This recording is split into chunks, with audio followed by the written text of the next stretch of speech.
നമസ്കാരം. അപ്പോൾ ഇന്നൊരു കല്യാണ വിശേഷമാണ്. ഒരു കർണാടക സ്റ്റൈൽ ക്രിസ്ത്യൻ മാരേജ്. അപ്പോൾ ഈവനിങ് ആയിരുന്നു കേട്ടോ ഫംഗ്ഷന്. ഇപ്പോൾ മിക്കവാറും എല്ലാ ഫംഗ്ഷൻസും ഈവനിങ് തന്നെയാണല്ലേ വെക്കാറ്. ഈ ചൂട് തന്നെയാണ് പ്രധാന കാരണം. മറ്റൊന്നും നമ്മുടെ ഡെക്കറേഷൻസ് ഒക്കെ കുറച്ചും കൂടി അട്രാക്റ്റീവ് ആവണമെങ്കിൽ രാത്രി ആവണം അല്ലേ.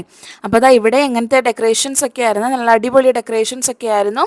ഈ സ്ഥലം ലൊക്കേറ്റ് ചെയ്യുന്നത് ധർമ്മസ്ഥലയിലാണ്. അപ്പോൾ നിങ്ങൾ എല്ലാവരും കേട്ടിട്ടുണ്ടാവും, ധർമ്മസ്ഥല ഭയങ്കര ഫേമസ് ആണ് കർണാടകത്തിൽ.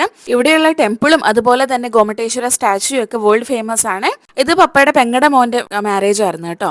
അപ്പൊ ഇവരുടെ തന്നെ എൻഗേജ്മെന്റിന്റെ വീഡിയോ ഞാൻ ഓൾറെഡി അപ്ലോഡ് ചെയ്തിട്ടുണ്ട്. നിങ്ങൾ എല്ലാവരും ഇത് കണ്ടിട്ടുണ്ടാവും അല്ലേ. ഇപ്പൊ ഞങ്ങള് പള്ളിയിലെ പ്രോഗ്രാം ഒക്കെ കഴിഞ്ഞതിന് ശേഷം വീട്ടിലേക്ക് വന്നതാണ്. അപ്പൊ ഇതാ ഇവിടെ ആദ്യം തന്നെ ഇവർ ഇൻവൈറ്റ് ചെയ്തത് പേരൻസിനെയാണ് കേട്ടോ. അപ്പൊ രണ്ട് സൈഡിൽ നിന്നുള്ള പേരൻസ് ആണ് ആദ്യം തന്നെ സ്റ്റേജിലേക്ക് കയറുന്നത്. അതിനുശേഷം ഒരു ഡാൻസോട് കൂടിയാണ് കേട്ടോ നമ്മുടെ ചെറുക്കനും പെണ്ണും സ്റ്റേജിലേക്ക് കയറുന്നത്. നമുക്ക് ഇതിന്റെ ഒന്നും വോയിസ് ഇടാൻ പറ്റില്ല കേട്ടോ, മ്യൂസിക് ഉള്ളതുകൊണ്ട് തന്നെ കോപ്പിറൈറ്റ് ഇഷ്യൂ വരുമല്ലോ. ചൂട് കാരണം നമുക്ക് ഇതൊന്നും ശരിക്കും എൻജോയ് ചെയ്യാൻ പറ്റിയില്ല കേട്ടോ. നല്ല ചൂടായിരുന്നേ. ഇവിടെ ഇപ്പൊ സന്ധ്യയ്ക്ക് എന്നും മഴയാണ് കേട്ടോ. അപ്പൊ അതിൻ്റെതായിട്ടുള്ള ബുദ്ധിമുട്ടാണ്. മഴയില്ലാത്ത ദിവസങ്ങളിൽ എന്ന് നല്ല ചൂടാണ്. ഞങ്ങൾ എല്ലാവരും ശരിക്കും മടുത്തിട്ടുണ്ടായിരുന്നു. പാത്തുക്കുട്ടന്റെ കാര്യം പിന്നെ പ്രത്യേകിച്ച് പറയണ്ടല്ലോ, അവള് കുഞ്ഞതും കൂടെ ആയതുകൊണ്ട് നല്ല ബുദ്ധിമുട്ടായിരുന്നു. പിന്നെ അതിന്റെ കൂടെ പടക്കവും ഒക്കെ ഉണ്ടായിരുന്നുണ്ട്. അവൾക്ക് നല്ല പേടിയായിരുന്നേ. അപ്പൊ അവളെയും കൊണ്ട് അവിടെ ഇരിക്കുക എന്നുള്ളത് തന്നെ ബുദ്ധിമുട്ടായിരുന്നു. പണ്ടൊക്കെ ഉണ്ടായിരുന്ന കല്യാണത്തിന്റെ പ്രോഗ്രാം ഒക്കെ വെച്ച് ഇന്നിപ്പം നടക്കുന്ന പ്രോഗ്രാമിനെ ഒന്നും നമുക്ക് കമ്പയർ ചെയ്യാൻ പറ്റില്ല അല്ലേ. ഇപ്പം ഒരാൾ ചെയ്തതിനെക്കാട്ടും എത്ര ഗ്രാൻഡായിട്ട് നമുക്ക് ചെയ്യാൻ പറ്റുമോ എന്നുള്ളതാണല്ലേ ഇപ്പം എല്ലാവരും ചിന്തിക്കാറുള്ളത്. ഇവിടെ അതുപോലെ തന്നെ നല്ല ഗ്രാൻഡായിട്ടാണ് കേട്ടോ അവരെല്ലാ ഫംഗ്ഷനും ഓർഗനൈസ് ചെയ്തത്. അപ്പോൾ ഇവിടെയും എല്ലായിടത്തും ഉള്ളതുപോലെ തന്നെ ആദ്യം ചെറുക്കനെയും പെണ്ണിനെയും സ്റ്റേജിലേക്ക് കയറ്റി അതിനുശേഷം അവരുടെ പേരൻസും ഗ്രാൻഡ് പേരൻസും ഒക്കെ കൂടെ ഉണ്ടായിരുന്നു. അപ്പോൾ അവരെ എല്ലാവരും പരിചയപ്പെടുത്തലായിരുന്നു നെക്സ്റ്റ് സെഷന്. ഇവിടെ MC കന്നഡയിലാണ് കേട്ടോ സംസാരിക്കുന്നത്. കന്നഡയും കൊങ്കിണിയും ഇംഗ്ലീഷും ഒക്കെ മിക്സ് ചെയ്താണ് സംസാരിച്ചത്. മലയാളം ഉപയോഗിച്ചില്ല കേട്ടോ. കാരണം അവർ ഇൻവൈറ്റ് ചെയ്ത ഗസ്റ്റിൽ മുക്കാലും പേർക്ക് കന്നഡയാണ് കേട്ടോ അറിയുന്നത്. കാരണം ആ ഒരു ഏരിയ മുഴുവനും കന്നഡ സംസാരിക്കുന്ന ആളുകളാണ്. അപ്പം ഞങ്ങളുടെയൊക്കെ വീടുള്ളതെന്ന് വെച്ചാൽ അവിടെ കൂടുതലായിട്ടും മലയാളീസാണ് കേട്ടോ. കേരളത്തിൽ നിന്ന് പണ്ട് ഇങ്ങോട്ട് വന്ന് കയറിയ മലയാളീസാണേ ഉള്ളത്. നമ്മൾ താമസിക്കുന്ന സ്ഥലം ഒരു കുഞ്ഞു കേരളം എന്ന് തന്നെ പറയാമേ. കാരണം എല്ലാവരും മലയാളികളാണ് കേട്ടോ. പിന്നെ മറ്റുള്ളവർക്കും മലയാളം അറിയാം, അതുകൊണ്ട് അതിൻ്റെതായിട്ടുള്ള ബുദ്ധിമുട്ടൊന്നുമില്ല. അതേ പാത്തുക്കുട്ടൻ എങ്ങനെയും എൻഗേജ് ചെയ്ത് വെക്കാൻ വേണ്ടി മമ്മി ഇതാ പാട്ടിന് ഒപ്പിച്ച് ഡാൻസ് ഒക്കെ കളിപ്പിച്ചുകൊണ്ടിരിക്കുകയാണേ. അപ്പോൾ ഇതായിരുന്നു കേട്ടോ പാത്തുക്കുട്ടൻ്റെ ഡ്രസ്സ്. സിൽവർ കളർ ഫ്രോക്കിന്റെ മുകളിലായിട്ട് ഒരു ഓവർകോട്ട് പോലെയായിരുന്നേ. അപ്പോൾ അത് കാണാൻ നല്ല രസമായിരുന്നു. പക്ഷെ അതിന്റെ ഗ്ലിറ്ററും എല്ലാവരുടെയും ഡ്രസ്സിലും മുഖത്തും ദേഹത്തും ഒക്കെ ആയേ. അപ്പോൾ ഈ സമയം കൊണ്ട് സ്റ്റാർട്ടർ പോലെ ഒരു സമോസയും അതുപോലെ തന്നെ ഫ്രഞ്ച് ഫ്രൈസ് ഒക്കെ വന്നേ. അതുകൂടാതെ നമുക്ക് വൈനും അതുപോലെ കേക്കും കൂടെ കൊണ്ടുവന്നിട്ടുണ്ടായിരുന്നു. അപ്പോൾ വൈൻ നല്ല സ്വീറ്റ് ആയിട്ടുണ്ടായിരുന്നേ, വലിയ കയ്പൊന്നും ഇല്ലായിരുന്നു, നല്ല സ്വീറ്റ് വൈനായിരുന്നു. അപ്പോൾ അവരുടെ പ്രോഗ്രാമിന്റെ ഭാഗമായിട്ട് വൈൻ ഇപ്പോൾ കുടിക്കരുത്, ലാസ്റ്റ് കുടിച്ചാൽ മതി. അതായത് ചെറുക്കനും പെണ്ണും വെച്ചതിന് ശേഷം അവർ അറേഞ്ച് ചെയ്തിട്ടുണ്ട്, അങ്ങനെ കുടിക്കണമെന്ന് പറഞ്ഞിട്ടുണ്ടായിരുന്നു. പക്ഷേ ഇത് വന്നു കഴിഞ്ഞപ്പോൾ ഞാനത് മറന്നുപോയേ. അപ്പം എൻ്റെ ഗ്ലാസ് നേരത്തെ തന്നെ കാലിയായിട്ടുണ്ടായിരുന്നു. എൻ്റെ മാത്രമല്ല കേട്ടോ, എൻ്റെ അടുത്തിരുന്നവരുടെ എല്ലാം ഗ്ലാസ് കാലിയായേ. ഞങ്ങൾ സ്നാക്സ് ഒക്കെ കഴിച്ചുകൊണ്ടിരുന്ന സമയത്താണ് കേട്ടോ ഇവിടെ മധുരം വെപ്പൊക്കെ നടന്നത്. അപ്പോൾ ചെറുക്കനും പെണ്ണിനും മധുരം വെക്കുന്നത് അത് സാധാരണ കേരള ട്രഡീഷൻ പോലെ തന്നെയാണ് നടന്നത്. സാധാരണ നമ്മൾ ചെയ്യുന്ന പോലെ തന്നെ 3 പ്രാവശ്യം മധുരം വെക്കട്ടെ എന്ന് ചോദിച്ചതിന് ശേഷം 3ാമത്തെ പ്രാവശ്യമായിരിക്കും എല്ലാവരും സമ്മതിക്കുക.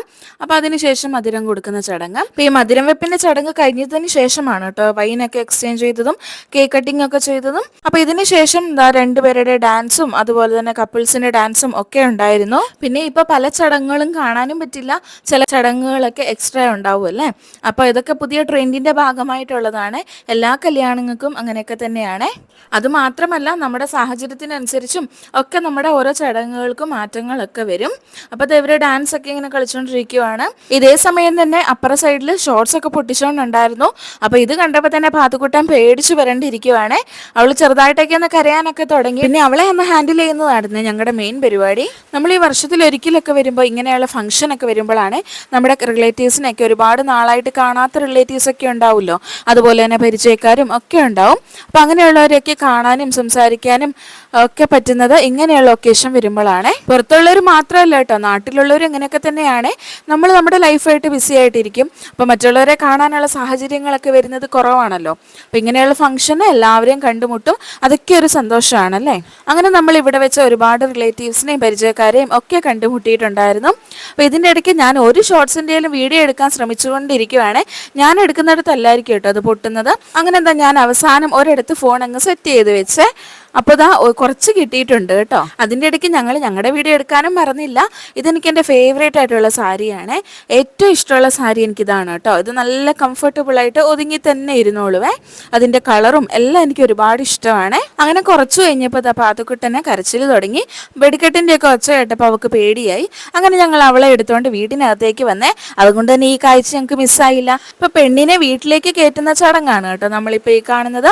അപ്പം നിലവിളക്കൊക്കെ പെണ്ണിനെ കൊണ്ട് തന്നെ കത്തിച്ചതിന് ശേഷം ഇപ്പോൾ വീട്ടിലേക്ക് കയറ്റുവാണ്. ഈ സമയം സ്റ്റേജ് പ്രോഗ്രാം നടന്നുകൊണ്ടിരുന്നതുകൊണ്ട് തന്നെ ഒരുപാട് ആളുകളൊന്നും ഇവിടെ ഇല്ലായിരുന്നേ.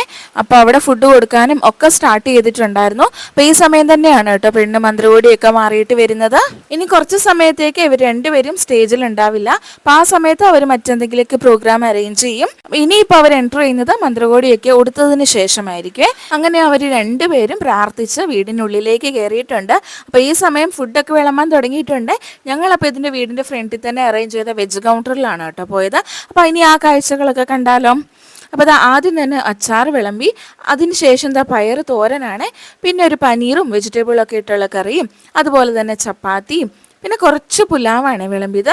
ഇതിന് ശേഷം സാധാരണ റൈസ് ഉണ്ട്, അതുകൊണ്ട് കുറച്ച് പുലാവാണ് കേട്ടോ ഇപ്പോൾ വിളമ്പുന്നത്. അതിൻ്റെ കൂടെ കഴിക്കാനുള്ള സാലഡും കൂടെ ഒഴിച്ചിട്ടുണ്ട്. അപ്പോൾ നമ്മുടെ ഫസ്റ്റ് സെഷൻ, ഫുഡ് അടിയുടെ ഫസ്റ്റ് സെഷൻ തുടങ്ങിയിട്ടുണ്ട്. അപ്പോൾ ഇതിനി കഴിച്ചിട്ട് വേണം കേട്ടോ നമ്മുടെ സാധാരണ ചോറും കറിയൊക്കെ പോയി വാങ്ങിക്കാനായിട്ട്. അപ്പം ഞാൻ ഇതൊക്കെ ഒന്ന് കഴിച്ച് തീർത്തിട്ടുണ്ട്. അപ്പോൾ ഇനിയിപ്പോൾ നമ്മുടെ ബോയിൽഡ് റൈസും ഉണ്ടായിരുന്നു, അതുപോലെ വൈറ്റ് റൈസും ഉണ്ടായിരുന്നു. എനിക്ക് കുറച്ചും കൂടെ കൂടുതൽ ഇഷ്ടം വൈറ്റ് റൈസാണ്. അതിനോടൊപ്പം രസം ഉണ്ടായിരുന്നു, പിന്നെ ഒരു പഴുത്ത മാങ്ങയുടെ കറി ഉണ്ടായിരുന്നു, കോളിഫ്ലവർ മഞ്ചൂരിയൻ ഉണ്ടായിരുന്നു, പിന്നെ ഒരു പപ്പടം ഉണ്ടായിരുന്നു. അപ്പോൾ നമ്മൾ വെജ് കൗണ്ടറിൽ പോയതിൻ്റെ ഒരു കാരണം നല്ല ചൂടായിരുന്നു. അപ്പോൾ അതിൻ്റെ കൂടെ നോൺ വെജ് കഴിക്കുന്നത് അത്രയ്ക്കും സേഫ് അല്ലല്ലോ. അത് മാത്രമല്ല വെജിലാകുമ്പോൾ ഒരുപാട് വെറൈറ്റീസ് ഉണ്ട്. നോൺ വെജ് നമ്മൾ സാധാരണ എല്ലാ ഫംഗ്ഷനും കഴിക്കാറുള്ളതല്ലേ. അപ്പോൾ പപ്പ ഇവിടെ ഇരുന്ന് കഴിക്കുന്നുണ്ട്, എൻ്റെ അടുത്ത് തന്നെയുണ്ട്. മമ്മി ഇത് അവിടെ വീടിനകത്ത് ഇരുന്നിട്ടാണ് കേട്ടോ, പാത്തുക്കുട്ടനും കൂടെ കൊടുക്കണമല്ലോ. അപ്പോൾ അവിടെ ഇരുന്നിട്ടാണ് കഴിക്കുന്നത്. അങ്ങനെ ഞങ്ങൾ ഇവിടെ ഇരുന്ന് വെജ് ഫുഡൊക്കെ കഴിച്ചുകൊണ്ടിരുന്നപ്പോൾ ഒരാളിത് ബിരിയാണിയും അപ്പം ഒക്കെ വാങ്ങിച്ചുകൊണ്ട് വന്നിട്ടുണ്ട്. അപ്പോൾ ഇതിനോടൊപ്പം ഒരു സാലഡ് ഉണ്ടായിരുന്നേ, നമ്മുടെ ചെറുപയറും കോണും ഒക്കെ ഇട്ടിട്ടുള്ള സാലഡ്. അതല്ലാതെ നമ്മുടെ ചള്ളാസ് ഉണ്ടായിരുന്നു, പിന്നെ അപ്പത്തിൻ്റെ കൂടെ കഴിക്കാനായിട്ട് മട്ടൻ കറി ആയിരുന്നു എന്ന് തോന്നുന്നത്, ഓർക്കുന്നില്ല കേട്ടോ. അതുപോലെ തന്നെ മട്ടൻ്റെ മറ്റൊരു ഗ്രേവി ഉണ്ടായിരുന്നു, ചിക്കൻ ഫ്രൈ ഉണ്ടായിരുന്നു, അച്ചാറുണ്ടായിരുന്നു. അപ്പം ഞാൻ അതിലും പോയി കൈയിട്ട് വരുന്നുണ്ട്. ജസ്റ്റ് ഒന്ന് ടേസ്റ്റ് നോക്കാൻ പോയതായിരുന്നു കേട്ടോ. പക്ഷെ മട്ടൻ കറിയുടെ ടേസ്റ്റ് എനിക്ക് ഇഷ്ടപ്പെട്ടെ. അപ്പോൾ കുറച്ച് കൂടുതൽ ഫുഡ് അതിൽ നിന്നും കഴിച്ചു. അതുകൊണ്ട് തന്നെ എൻ്റെ ഫുഡ് കുറച്ചുകൂടെ ബാക്കിയായ എല്ലാം കൂടെ ഒന്നും കഴിക്കാൻ പറ്റില്ലല്ലോ. അപ്പം നമ്മുടെ വെജ് കൗണ്ടറിൽ ഇനിയും ഫുഡ് ഐറ്റംസ് ഉണ്ട്, അതും കൂടെ നമുക്കൊന്ന് ടേസ്റ്റ് ചെയ്ത് നോക്കാനുള്ളതല്ലേ. ഇവിടെ ഓൾമോസ്റ്റ് എല്ലാ കല്യാണങ്ങൾക്കും വെജ് ഫുഡ് വിളമ്പുന്നുണ്ടെങ്കിൽ ഉറപ്പായിട്ടും വിളമ്പുന്ന ഒരു സംഭവം കൂടെ ഉണ്ട്. അത് മസ്റ്റ് ആയിട്ടുള്ള ഐറ്റം ആണ് കേട്ടോ. അപ്പോൾ അതിന് വേണ്ടിയിട്ടാണ് ഞാനും വെയിറ്റ് ചെയ്തിരിക്കുന്നത്. മറ്റൊന്നുമല്ല, നമ്മുടെ പായസം ഹോളികയാണ്. അപ്പോൾ ഇവിടെ സെർവ് ചെയ്തത് നമ്മുടെ സേമിയ പായസമായിരുന്നു. അതിനോടൊപ്പം ഓരോ ഹോളികയും കൂടെ തരും.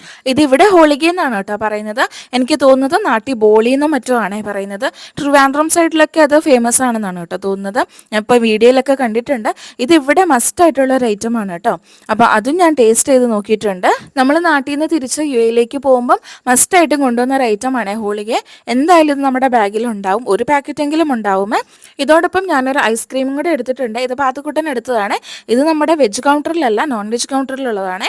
അപ്പോൾ അതും കൂടെ ഞാൻ എടുത്തിട്ടുണ്ട്. പാത്തുക്കുട്ടൻ ഇവിടെ പായസമൊക്കെ ഇഷ്ടപ്പെട്ട് കഴിക്കുന്നുണ്ട്. അങ്ങനെ ഫുഡൊക്കെ കഴിച്ച് ഒരുപാട് ലേറ്റ് ആവാതെ നമ്മൾ അവിടെ നിന്ന് ഇറങ്ങി. അപ്പോൾ ഇത് കുറച്ച് ഫോട്ടോസാണ് അവരുടേത്. അപ്പോൾ ഇത്രയൊക്കെയാണ് കല്യാണ വിശേഷങ്ങൾ. അപ്പോൾ ഞങ്ങളുടെ ഈ കുഞ്ഞു വീഡിയോ ഇഷ്ടപ്പെട്ടാൽ തീർച്ചയായിട്ടും ലൈക്ക് ചെയ്യാനും ഷെയർ ചെയ്യാനും ഒപ്പം സബ്സ്ക്രൈബ് ചെയ്യാനും മറക്കല്ലേ.